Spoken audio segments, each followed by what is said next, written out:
गाऊ ख्रिस्ताने केली गाऊ आणि प्रभूची स्तुती करीत आजच्या मननाला आपण सुरुवात करू. विजय संगीत गीत क्रमांक 168 ख्रिस्ताने केली प्रीती महान.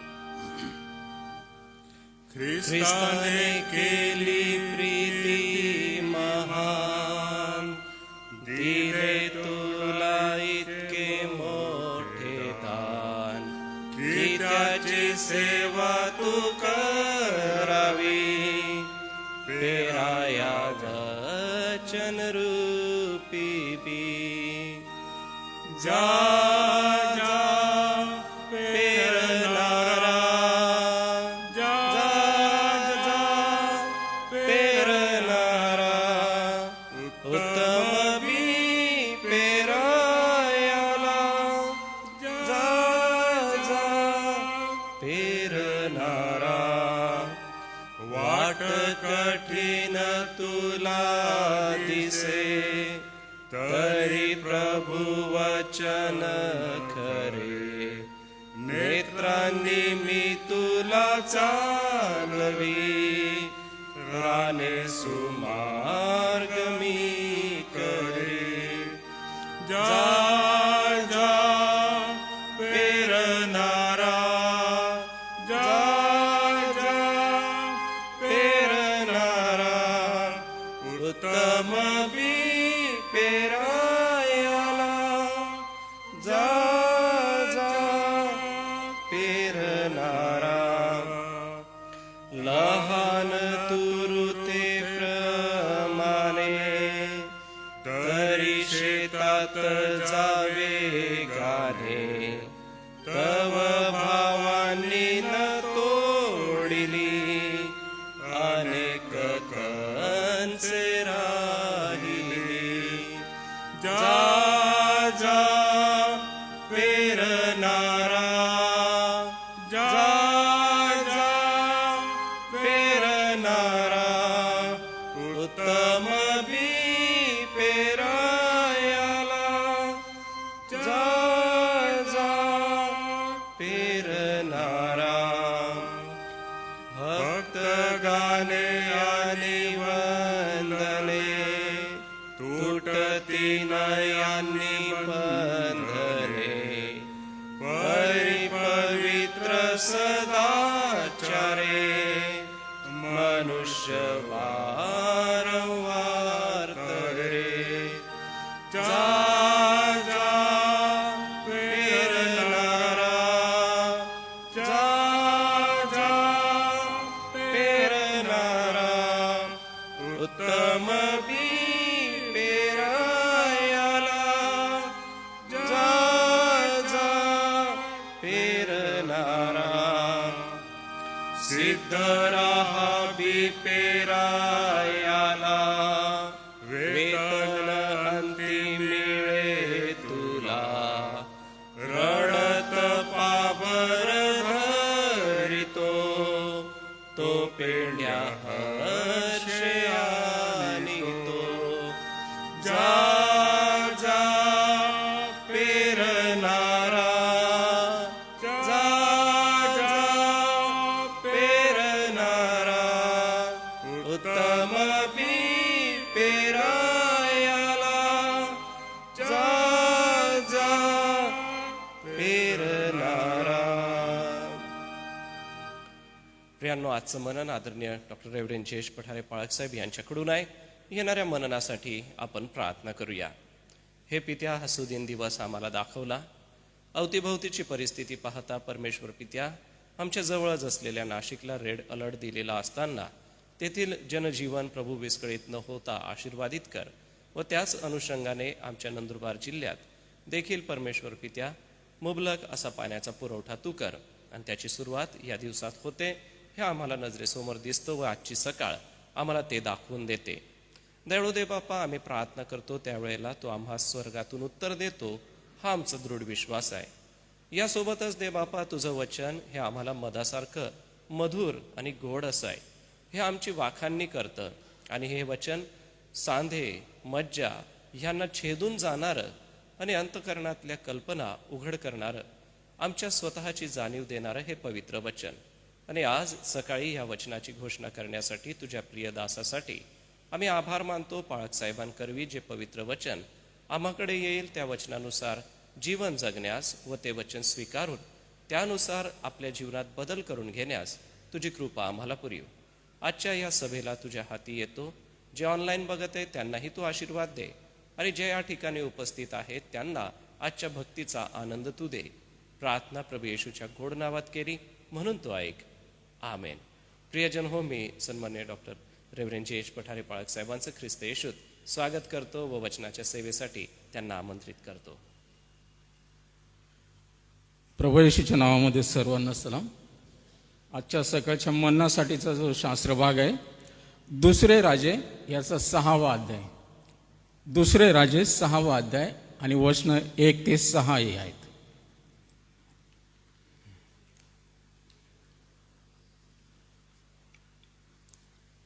दुसरे राजे 6वा अध्याय वचन 1 ते 6 आणि त्याचं हेडिंग आहे किंवा मथळा ज्याला म्हटलेलं आहे, कुऱ्हाडीचे डोके पाण्यावर तरंगते.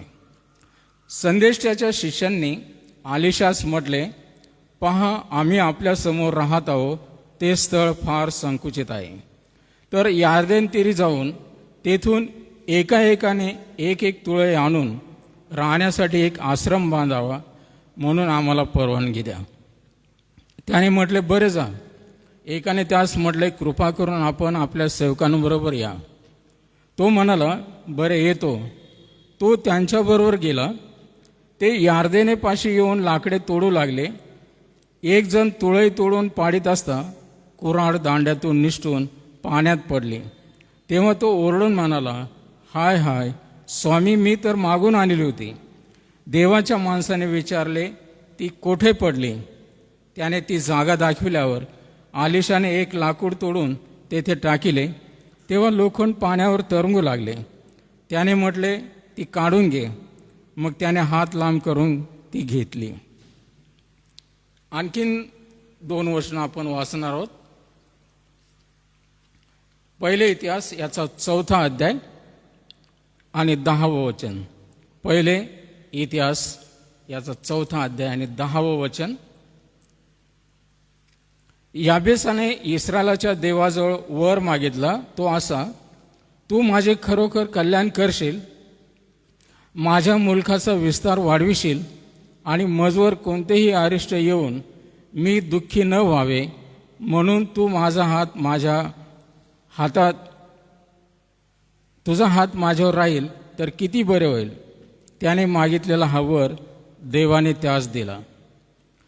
या दोन्ही शास्त्र भागावरून आम्हाला आजच्या दिवशी या मन्नामध्ये काही विचार समजून घ्यायचे आहेत आणि या विचारांमध्ये आपण जुन्या करारामधून दुसरे राजे आणि इतिहासाच्या पुस्तकातून 2 उदाहरणं घेत आहोत. पहिल्या उदाहरणामध्ये किंवा पहिल्या धड्यामध्ये असं म्हटलेलं आहे की आलिशा, आता त्या काळामध्ये जे संदेष्टे होते त्यांचे आश्रम होते. आजही गुरुगृही जाऊन शिक्षण घेण्यासाठी ही परंपरा आहे. आपल्या भारतामध्ये देखील 4 जे प्रस्ताव केलेले होते त्याच्यामध्ये पहिला जो आश्रम आहे त्याला म्हटलेला आहे की बालाश्रम, वनाश्रम आणि मग संसाराचा ते आणि मग वृद्धापकाळामध्ये असे 4 होते. तर दुसऱ्या टप्प्यामध्ये गुरुगृही जाऊन एकांतामध्ये अरण्यामध्ये जाऊन त्या आश्रममध्ये राहून त्या गुरुच्या चरणापाशी बसून शिकण्याची ती परंपरा होती आणि जुन्या करारामध्ये इस्रायल राष्ट्रांनी ती त्यांची परंपरा अवलंबलेली होती. आणि त्याही काळामध्ये अनेक संदेष्टे होते आणि त्या संदेष्ट्यांची मुलं देवाच्या सेवेसाठी वाहून त्यांनी देखील देवाचं गौरव करावं, सेवा करावी या उद्देशाने त्यांना त्या ठिकाणी पाठवलं जातं. आणि मग त्या आश्रममध्ये त्यांच्या असलेल्या जागेमध्ये हे सर्व शिष्यगण एकत्र राहत. आता आपल्याला माहिती आहे की एलिया त्याचा शिष्य आलिशा होता आणि आलिशाचा शिष्य गेहाजी आणि मग अशी परंपरा होती. हे अनेक शिष्य तयार करणं. आपल्याला या गोष्टीकडून काही धडे घ्यायचे असताना आलिशाला या ठिकाणी आपल्या शिष्यांनी किंवा एका शिष्याने विनंती केलेली आहे की आपण जे राहत आहोत, हा जो आश्रम आहे, ही जागा जी आहे ती फार संकुचित आहे, लहानशी जागा आहे, छोटीशी जागा आहे, आपल्याला जागा पुरत नाही. का नाही आपण त्याचा विस्तार करावा, का नाही त्याचं वाढ करावी. आणि मग असं म्हटलं की त्याने आलिशाला सल्ला दिला एवढं नाही, पण स्वतः त्या सगळ्या शिष्यांनी विचार केला.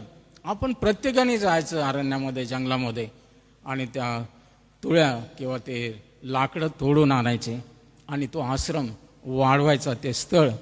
आणि मग त्या ठिकाणी अतिशय चांगल्या स्थितीने आपल्याला राहता येईल, शिकता येईल आणि आनंदाने आपले दिवस घालवता येतील.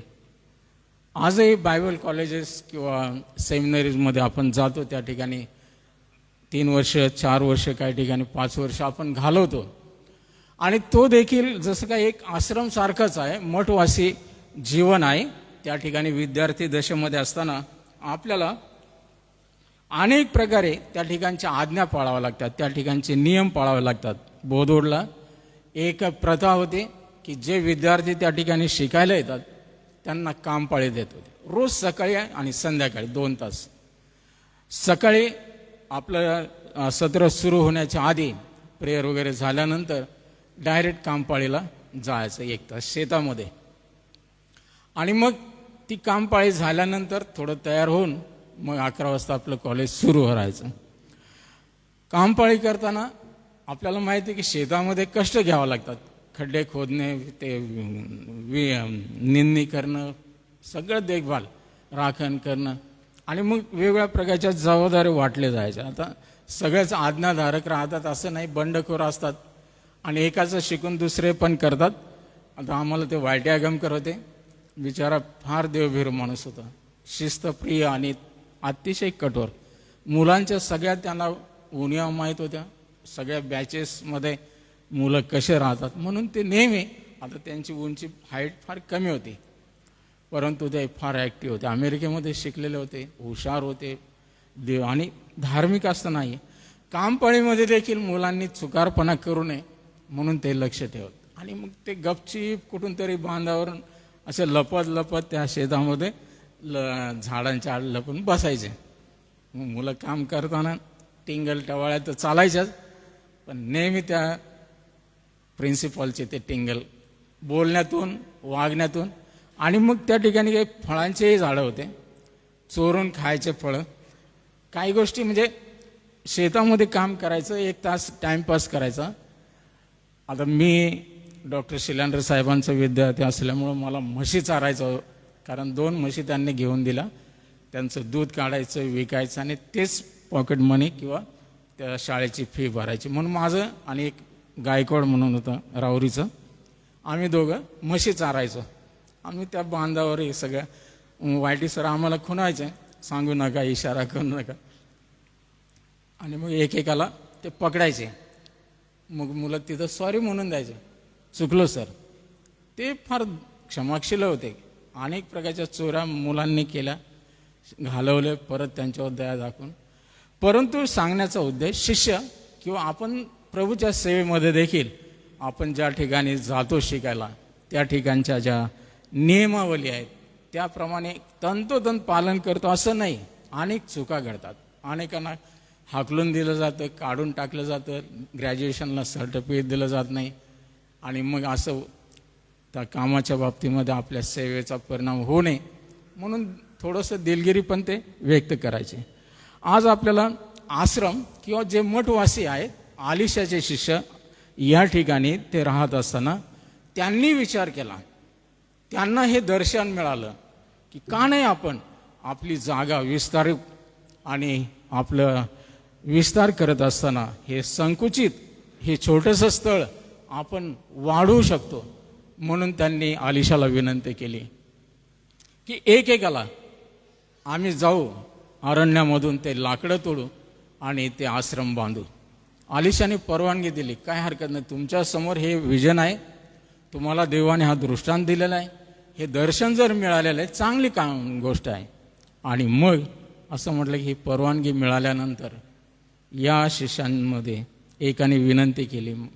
आता त्या ठिकाणी त्या संदेष्टाला, अलिशाला किंवा देवाचे सेवक मग एलिया असो, अलिशा असो किंवा जे कोणी ते आश्रम चालवणारे त्या ठिकाणचे मठवासी, त्यांना फार मान द्यायचे आणि त्यांच्या आज्ञा, आणि त्यांनी म्हटलं की आमच्याबरोबर तुम्ही पण या.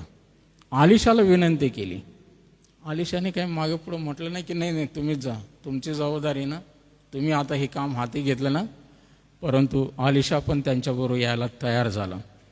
म्हणून या ठिकाणी अलिशा आपल्याला प्रभू येशू ख्रिस्ताचं प्रतीक घ्यायचं आहे. आणि जे संदेष्टे आहेत किंवा संदेष्टांचे पुत्र आहे जे अलिशाबरोबर राहत होते, ते आपण प्रभूवर विश्वास ठेवणारे लोक आहोत किंवा प्रभूच्या सेवा कार्यामध्ये देवाने आपल्याला बोलावलेलं आहोत.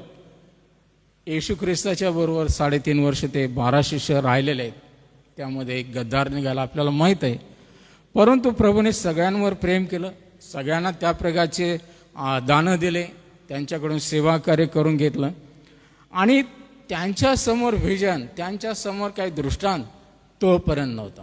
केवळ प्रभूला तो दृष्टांत होता. येशू ख्रिस्ताला ते सगळं व्हिजन होतं. आणि प्रभू त्यांचे डोळे उघडण्यासाठी सतत त्यांच्यामध्ये प्रयत्न करत होता. पेंटिकॉस्टच्या दिवसानंतर त्यांना ते व्हिजन प्राप्त झालं की देवाने या महान कामगिरीसाठी, जेव्हा प्रभू येशूचं पुनरुत्थान झालं, स्वर्गारोहणाच्या वेळेस त्यांनी ती महाआज्ञा दिली की आता तुम्ही संपूर्ण जगात जाऊन सृष्टीला सुवार्तेची घोषणा करा.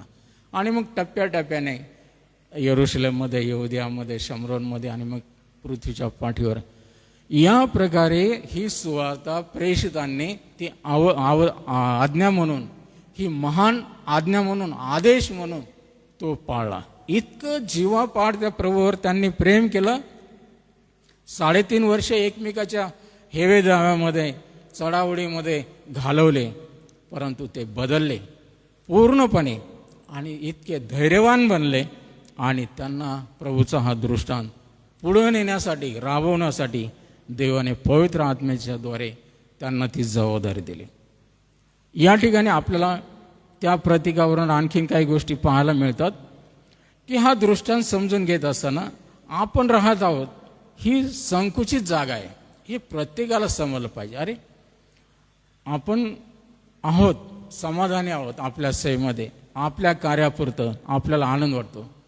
परंतु भविष्याचा हा दृष्टांत, हे विजन प्रत्येकाने बाळगलं पाहिजे की आपल्याला विस्तार करणं, आपल्याला वाढ करणं ती गरजेची आहे. आम्हाला प्रभूने देखील त्यासाठीच बोलवलं आहे की तुम्ही एकटे आहात, ते एकटंच राहावं हे बरोबर नाही. म्हणून तुम्हाला कष्ट करून इतरांना आणायला पाहिजे. आणि असं म्हटलं की एकेकाला प्रभूच्या राज्यामध्ये आणलं. देवाच्या राज्यात अनेक आत्मे आणले आणि वाढ केली. विस्तारवादी हा दृष्टिकोन आहे. आज आपण जोपर्यंत आपण किती संकुचित मनाचे आहोत किंवा आपल्या आत्मिक विजन, दर्शन किंवा आपल्या आत्मिक महत्वाकांक्षा ह्या मर्यादित आहे हे समजून घेत नाही. मी प्रभूच्या या कार्यामध्ये असतानाही मला हे आत्मिक दर्शन प्रभूने दिलं पाहिजे. कधी कधी असं म्हटलेलं आहे की आपलं संस्थेचं विजन ते आपण राबवतो, संस्थेची आज्ञा की संस्थेचे जे आपण घटना म्हटलेलं आहे त्याप्रमाणे सर्व आपलं आचरण करतो, आपलं सेवा कार्य करतो, जबाबदारी पार पडतो. परंतु शमरोनाच्या दाखल्यामध्ये प्रभू येशू ख्रिस्ताने म्हटलं यापेक्षा अधिक जे काही तू खर्च करशील त्याचा मोबदला मी आल्यावर तुला देईल.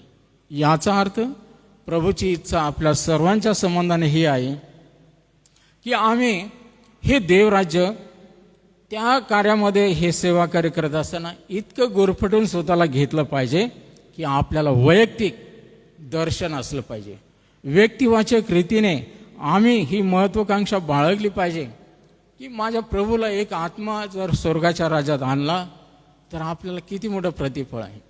आणि असं म्हटलं की त्या सेवा कार्यामध्ये अनेक आत्म्यांना देवाच्या राज्यात आणलं तर आपला मान सन्मान त्या ठिकाणी होणार आहे. आपण एकटे आहोत हे बरं नाही, आपण वाढलं पाहिजे. आणि म्हणून हे विजन विस्तृत करण्याची आपल्या मनामध्ये इच्छा आपण बाळगली पाहिजे. जेव्हा आपण मनामध्ये इच्छा करतो तेव्हा देव आपल्याला असं म्हटलं की उपयुक्त पात्र होण्यासाठी आपल्यामध्ये एक विशाल हृदय आणि विस्तृत दर्शनाची असं म्हटलं तो प्रेरणा ओततो. संत पौल त्याचं परिवर्तन झालं, तो समाधानी राहिला असता. बाप्तिस्मा घेतला, त्याला सर्व काही मिळालं, तो कुठेही एखाद्या ठिकाणी, पण सर्व विदेशी लोकांमध्ये जिथं कोणी गेलं नाही त्या ठिकाणी जाऊन त्याने सुवार्ता प्रसार केला. छळ झाला, अनेक प्रकारची धोंडमार झाली, त्याच्यावर नाना प्रकार असं म्हटलं की संकटाची मालिकाच होती आणि त्याने ती साक्ष वारंवार दिली. त्याला हे वैयक्तिक विजन किंवा हा दृष्टांत होता की मला देवाने खास या विदेशांचा प्रेषित म्हणून निवडलेला आहे. हे यहुदी लोक, त्याला माहीत आहे, गलतिकेराच्या पत्रामध्ये पौलाने पेत्राचा निषेध केला. एकदा नव्हे 3दा त्याने निषेध केला होता की पेत्रा काय करायचा, शमरोनी लोकांबरोबर किंवा या विदेशी लोकांबरोबर हात म्हणजे त्यांच्याबरोबर बसायचा, खाणं पिणं करायचा, पण कोणी जर एखादा यहुदी दिसला तर लगेच तो दूर व्हायचा. म्हणजे त्या ठिकाणी देखील ते वर्णभेद, जातीभेद किंवा त्यांच्यामध्ये यहुदी परंपरेमध्ये स्वतःचं वर्चस्व, स्वतःचं फार महत्त्व ते वाढवत होते. इतरांना तुच्छ लेखत होते, त्यांच्या हातचं खात नव्हते, त्यांच्याबरोबर बसत उठत नव्हते. आपल्याला ते उदाहरण येशू ख्रिस्त त्या शमरोनी स्त्रीबरोबर ज्यावेळेस बोलत होता त्या विहिरीवरती, त्यावेळेस ती म्हणते की तू यहुदी आहेस आणि मी तर शमरोनी आहे, आणि यहुदी लोक शमरोन्यांच्या हातून काही घेत नाहीत आणि तू मला पाणी मागत आहे. आता ह्या संवादावरून ती घटना आपल्याला दिसते.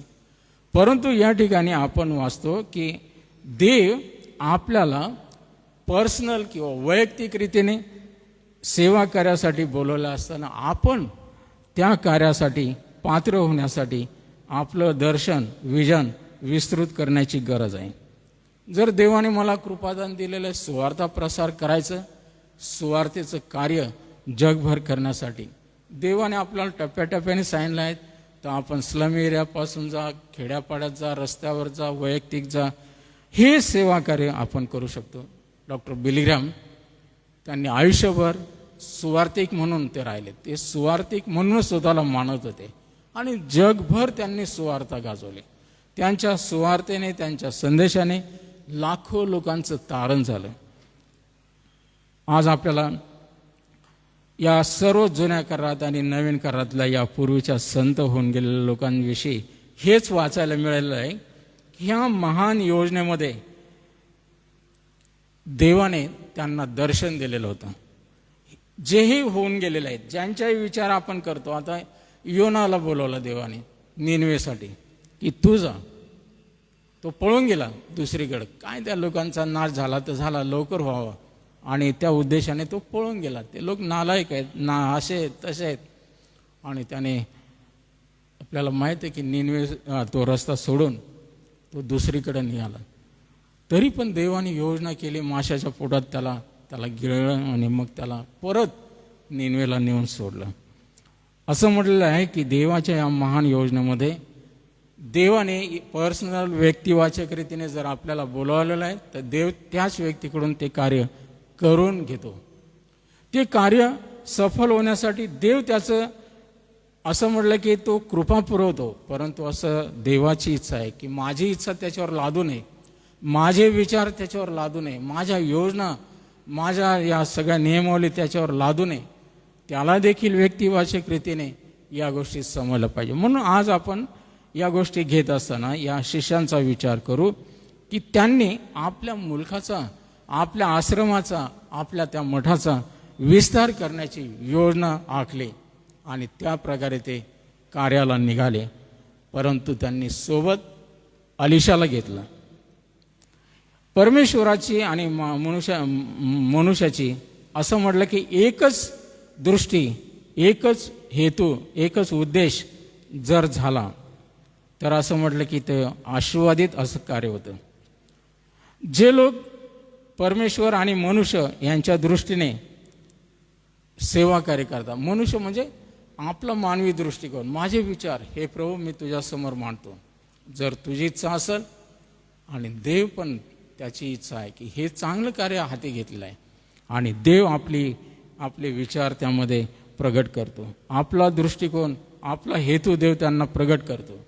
अंतुक्याच्या मंडळीमध्ये प्रार्थनेमध्ये त्यांनी प्रार्थना करत असताना देवाच्या आत्म्याने त्यांना प्रेरणा दिली की आता पाऊल आणि या लोकांना तुम्ही वेगळं करा आणि त्यांच्यासाठी डोक्यावर हात ठेवून प्रार्थना करून त्यांची रवानगी केली.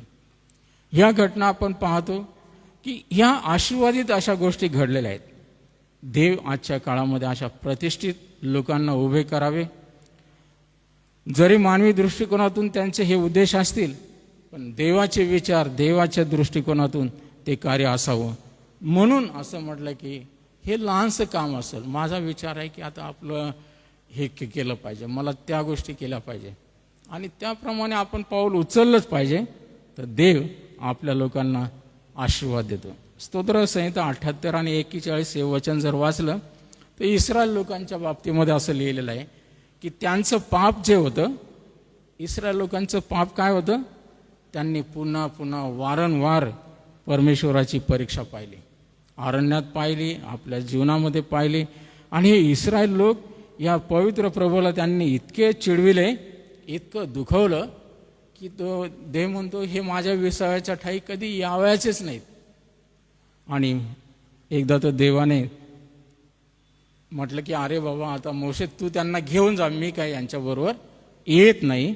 आणि त्यावेळेस मोशे देवाला म्हणतो, देवा जर तू आमच्याबरोबर आला नाही तर आम्ही एक पाऊल देखील पुढं टाकणार नाही.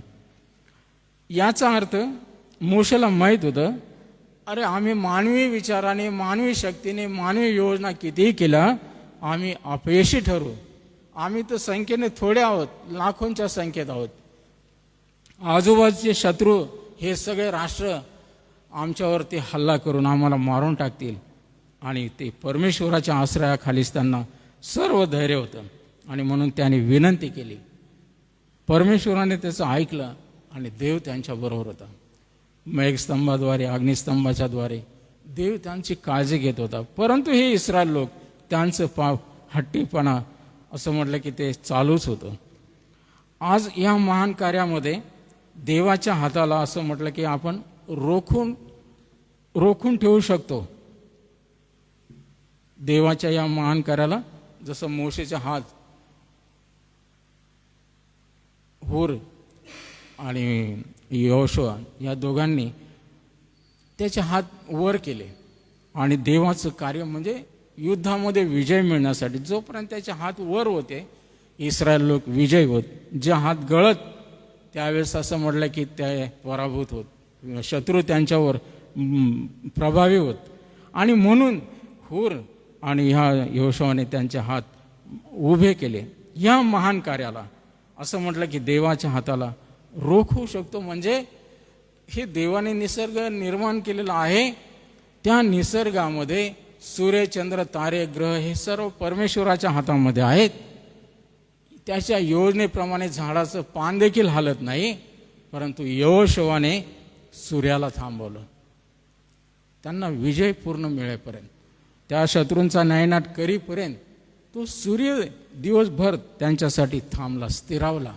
आणि म्हणून असं म्हटलं आहे की आपण आपल्या जीवनाच्या द्वारे या महान कार्य करणाऱ्या देवाच्या हाताला रोखून ठेवू शकतो. म्हणजे देव आपल्याला ते अधिकार, देव आमच्या या शब्दाला महत्त्व देतो. हे माझे लोक आहेत, त्यांच्या म्हणण्यानुसार हे माझ्या उद्देशाला पुढे नेत आहेत, तर देव देखील त्याला प्रतिसाद देतो. म्हणून एका महान देवभक्ताने असं म्हटलं की देवासाठी महान कार्य करण्यासाठी प्रयत्नपूर्वक परिश्रम करा आणि देवाकडून महान गोष्टींची अपेक्षा करा. देवाकडून देवाचं महान कार्य करण्यासाठी प्रयत्नपूर्वक परिश्रम करा आणि देवाकडून महान गोष्टींची अपेक्षा करा. हा प्रभूचा महान दास दुसरा तिसरा कोणी नसून ज्यांनी OMची स्थापना केली, जॉर्ज वर्वर त्यांचे विचार आहेत. आणि त्या जॉर्ज वर्वर यांनी देवाकडून काय मागितलं? त्यांनी आता त्यांचं जीवन हलाखीचं होतं. त्यांनी परिस्थितीमधून बिकट परिस्थितीचा सामना करून या सेवेत आले. आणि देवाने त्यांच्या या सेवेला इतका आशीर्वाद दिला. जगभर सुवार्ता नेण्यासाठी त्यांना हा दृष्टांत प्रभूने दिलेला होता. एकदा ते लोगॉस जहाज बुडालं त्यांचं, आणि पहिली वार्ता ज्यावेळेस त्यांच्या कानी गेली, सगळ्यांना वाटलं त्यांना दुःख होईल, ही बातमी कशी त्यांना सांगावी. आणि जॉर्ज वरवरला ज्यावेळेस कळवलं की या समुद्रामध्ये आपलं हे लोगॉस बुडालं आहे, त्याच वेळेस त्यांनी देवाची स्तुती केली. देवाने दिलं होतं, देवाने नेलं, धन्य त्या देवाचं नाव. देव मला आता त्या हे जहाज बुडालं, लोगॉस याच्यापेक्षा मोठं जहाज देणार आहे. आणि म्हणून देवाचा दृष्टांत त्यांच्या समोर मोठा होता, महान होता. ते म्हटलं आपल्या देवाला आपण लहान लहान किरकोळ गोष्टी मागत राहतो, हे दे ते दे ते दे. आमचा देव असं काही तो हे इतका गरीब नाही, तो इतका महान आहे. त्याच्या समुद्रामधून आपण किती उपसलं तरी ते कमी होणार नाही. म्हणून देवाकडून मोठी अपेक्षा करा, मोठ्या गोष्टी मागा, राष्ट्रीय वतना दाखल मागा. देव म्हणतो हे तुमच्यासाठी मी करेल.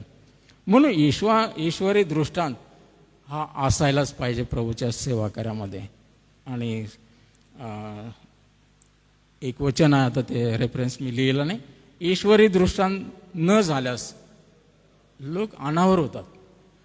याचा अर्थ या पिढीमध्ये देवाचा दृष्टांत आम्हाला नाही, आपला वैयक्तिक दृष्टांत नाही, तर असं म्हटलं की आपण अनावर स्वैर होऊन जातो आणि मग भरकटत जातो. आणि भरकटल्यानंतर आपलं सेवा कार्य काय चाललं आपल्याला कळत नाही. म्हणून आपली महत्त्वाकांक्षा ही देवाची महत्त्वाकांक्षा असली पाहिजे. आपले दर्शन किंवा आपलं व्हिजन हे देवाचं दर्शन असलं पाहिजे. तेव्हाच देव आपले विचार आणि आपले विचार ते देवाचे विचार तो करणार आहे. म्हणून आपलं जीवन ख्रिस्तासारखं बनवण्यासाठी आम्हाला प्रयत्न केला पाहिजे. आणि त्यासाठी त्या प्रभूकडे आपण सतत पाहिलं पाहिजे. आता हा दुसरा धडा होता, त्याच्यातच तो आत्मिक धडा आहे. ती कुऱ्हाड पाण्यात पडली, एकाने बिचाराने उसणी मागून आणली आणि ते लाकडं तोडता तोडता यार्देनमध्ये ती पडून गेली. यार्देन खोल त्या नदी असल्यामुळे ती काढणं आणि ते दांड्यातून निघून गेलेले. त्यावेळेस तो फार शोक मोठ्याने ओरडला, हाय हाय, मी तर ती दुसऱ्याकडून मागून आणलेली होती उसणी. आलिशाने म्हटलं की ती कुठं पडली मला दाखव. आणि त्या सेवकाने सांगितलं इथं पडली. आलिशाने उडी मारली नाही, दुसऱ्यांना उडी मारायला लावली नाही. आलिशाने एक काठी घेतली आणि त्या पाण्यावर टाकली. ते लोखंड वरती पाण्यावर तरंगून आलं त्या. आणि आलिशाने त्याला म्हटलं की जा ते काढून घे. काल्पनिक काही गोष्टी जोडलेल्या आहेत लोकांनी. देव भेटला एकाला आणि ते प्रसन्न झाला, त्याची पाण्यात कुऱ्हाड पडली. मग त्या देवाने उडी मारली, ही आहे का? सोन्याची होती. ही आहे का? तो नाही. मग त्याला म्हटलं आणखीन मिळेल आणि ह्या सगळ्या मला देईल. कधी कधी माणसाचा लोभ सुटतो, परंतु असं म्हटलं की देव आपल्याबरोबर आहे, आम्हाला भिण्याची गरज नाही. ह्यांनी जर आलिशाला आपल्याबरोबर घेतलं नसतं तर ती फजिती त्यांची झाली नसती. संकटे येणार, दुःख अडचणी येणार आपल्या सेवा कार्यामध्ये, पण आपल्या प्रभूला बरोबर घ्या. प्रभू बरोबर आहे. मोशेने देवाला म्हटलं की तू आमच्याबरोबर आल्याशिवाय आम्ही जाणार नाही. आणि देव असल्यामुळं त्यांना विजय मिळत गेला. सर्व शत्रूंवर त्यांना मिळत गेला विजय. आमचं प्रभू येशू ख्रिस्त शिष्यांबरोबर होता. संकट आले, वादळ सुटलं, नाव बुडायला लागले, ते ओरडू लागले, ते वादळ शांत झालं. देव आपल्याबरोबर आहे, तर आपले संकट तो निवारण करेल. आपल्या संकटाच्या अगोदर तो त्यामधून जाणार आहे. म्हणून काय भीता?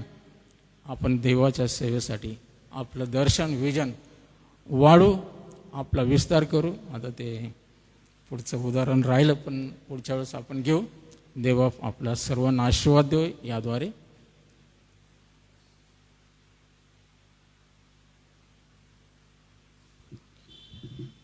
या देवाच्या पवित्र वचनाचा आपण सन्मान करूया. व अलिशा त्यांच्यासोबत नसल्यामुळे अडचण आली, परंतु परमेश्वराने अद्भुत चमत्कार पाण्यावरती लोखंड तरंगवून एक अद्भुत चमत्कार त्यांच्यासाठी केला. जीवनामध्ये समस्या येतात, परंतु आमचा सहाय्यकर्ता परमेश्वर आमच्या सोबत आहे हे आपण विसरू नये. आजच्या वचनाच्या सेवेसाठी मी पाळक साहेबांचा आभार मानतो, देवपित्याला सन्मान देतो. आज ज्यांचे जन्मदिवस आहे त्यांना जन्मदिनाच्या शुभेच्छा देतो. आज नीलम सोनेरी आणि वर्षा झालटे यांचा जन्मदिवस आहे. मंडळीच्या वतीने त्यांना शुभेच्छा. सोबतच अक्षय झालटे यांना काल पुत्ररत्न प्राप्ती झालेली आहे. तर झालटे कुटुंबासाठी आपण प्रार्थना करूया. नाशिक या ठिकाणी रेड अलर्ट आहे, पावसाचं थैमान आहे. आपल्या नंदुरबारसाठी आणि आपल्या जिल्ह्यासाठी पावसाच्या पाण्यासाठी विशेष प्रार्थना करूया. सोबतच काही बसेस, नंदुरबारचे काही नागरिक मुंबई पुण्यामध्ये अडकून आहेत, तर अशा लोकांसाठी आपण प्रार्थना करूया. पुण्यासारख्या शहरात 2-2, 3-3 दिवस लोक घराबाहेर निघू शकले नाही, अशी अवघड परिस्थिती आहे. संपूर्ण महाराष्ट्रात काही ठिकाणी पावसाचं नुकसान आहे, तर काही ठिकाणी चांगली सुव्यवस्था आहे. अशा सगळ्या परिस्थितींसाठी मी रेव्हरंड विश्वास पाडवी साहेब तुम्हाला विनंती करणार आहे की आपण सगळ्यांच्या वतीने प्रार्थना करा आणि या सर्व निसर्गाच्या गोष्टींना प्रभूच्या हाती आपण नियंत्रणात द्यावं.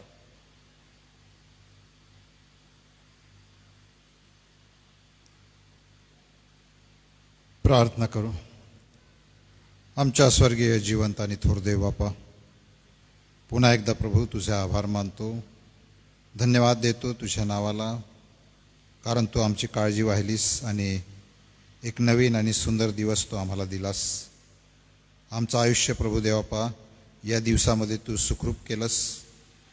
आमच्या आयुष्याला एक सुंदरसं वळण मिळावं, हे आयुष्य आम्ही ख्रिस्तामध्ये जगावं म्हणून हा दिवस म्हणजे आम्हाला मिळालेली संधी आहे परमेश्वरा. आणि तुझे लेकरं म्हणून, तुझी मंडळी म्हणून प्रभू या दिवसाच्या सुरुवातीला लहानशी भक्ती आराधना करावी. आमच्या कामकाजामध्ये तुझं सहाय्य, तुझं मार्गदर्शन मिळावं आणि प्रभू आमचं कामकाज देखील आज यशस्वी व्हावं म्हणून प्रभू हा प्रार्थनेचा समय आणि त्यामधून प्रभू तुझं गीत गाणं, तुझं वचन ऐकणं प्रभू हे कितीतरी आमच्यासाठी आशीर्वादाच्या गोष्टी आहेत. आणि आज पुन्हा एकदा आम्ही तुझे आभार मानतो प्रभू, तुझी स्तुती करतो.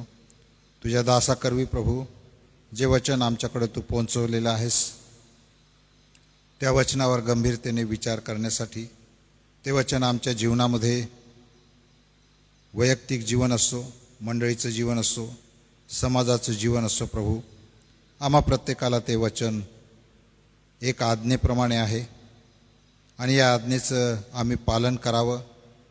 जे की तू आपल्या शिष्यांना सांगितलं होतंस, जाऊन संपूर्ण सृष्टीला सुवार्तेची घोषणा करा.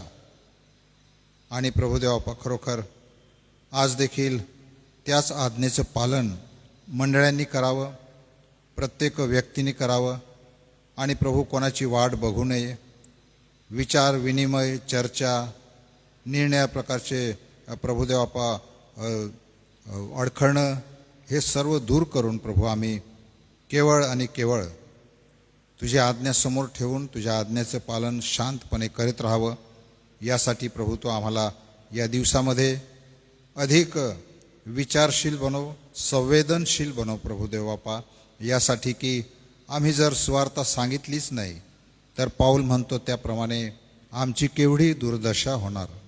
होय प्रभुदेवापा, आम्हाला हे करायचं आहे आणि त्यामध्ये कोणत्याही प्रकारचं ऑप्शन नाही असं तुझं वचन आम्हाला शिकवतं.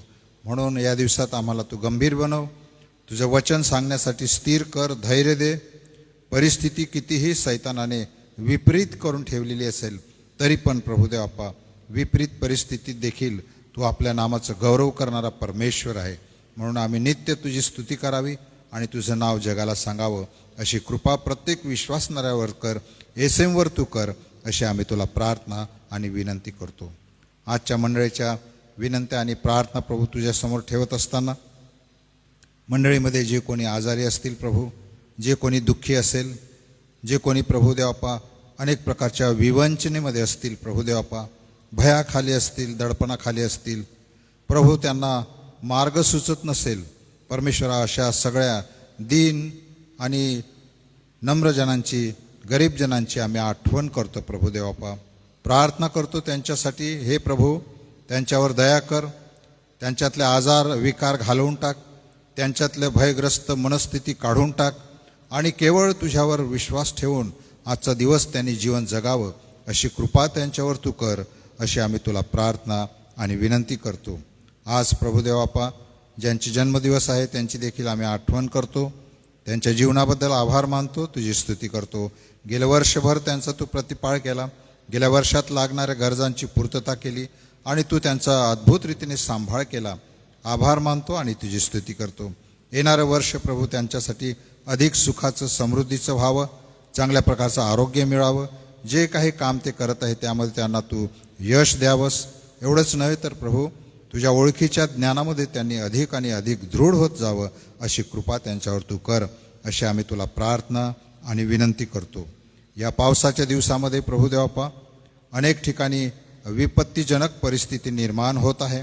अनेक ठिकाणी प्रभू आणखी पावसाला सुरुवात झालेली नाही आणि प्रभू ह्या सर्व विपरीत परिस्थितीमध्ये आम्ही प्रभू तुझ्याजवळ विनंती आणि प्रार्थना करतो. आमच्या भागामध्ये, नाशिकसारख्या भागामध्ये अतिवृष्टीमुळे अनेक प्रकारची प्रभुदेवापा बिकट परिस्थिती निर्माण झालेली आहे. वाहतुकीचा कोंडमारा झालेला आहे. लोक प्रभू पावसामध्ये सापडलेले आहेत. अनेक प्रकारची घरं, पडझड आणि प्रभुदेवापा निरनिराळ्या प्रकारचे धोके निर्माण झालेले. परमेश्वरा, या सर्व परिस्थितीमध्ये प्रभू तू त्यांचा सांभाळ करावा. या परिस्थितीमध्ये प्रभू तू नियंत्रण करणारा परमेश्वर आहे, यावर विश्वास ठेवून आम्ही ही सर्व परिस्थिती तुझ्या स्वाधीन करतो. आमच्या विभागामध्ये देखील प्रभू पावसाची अत्यंत गरज आहे आणि त्या पावसाला सुरुवात झालेली असताना प्रभू आम्ही हीच प्रार्थना करतो. प्रभू या मोसमाच्या दिवसामध्ये अधिक चांगल्या रीतीने पाऊस पडावा, पुरेसा पाऊस पडावा आणि आम्हा सर्वांची गरज भागवली जावी. असंच तू दयेने आणि कृपेने होऊ दे, अशी आम्ही तुला प्रार्थना आणि विनंती करतो. आमच्या संस्थेचं कामकाज, मंडळांचं कामकाज प्रभू आजच्या दिवसामध्ये आणि येणाऱ्या दिवसामध्ये अधिक मजबूत, दृढ आणि तुला गौरव देणारं असावं, असंच तू दयेने आणि कृपेने कर. हीच आमची प्रार्थना आणि विनंती आहे. येशूच्या नावाने ही प्रार्थना केली म्हणून तो ऐक. आमेन. प्रभूने शिकवलेली प्रार्थना म्हणूया. आज आपल्यामध्ये सेलेमपूर मंडळीचे सन्माननीय पाळकसाहेब उपस्थित आहे. पाळकसाहेब, शेवटी आशीर्वाद देण्यासाठी तुम्ही पुढे यायचं आहे.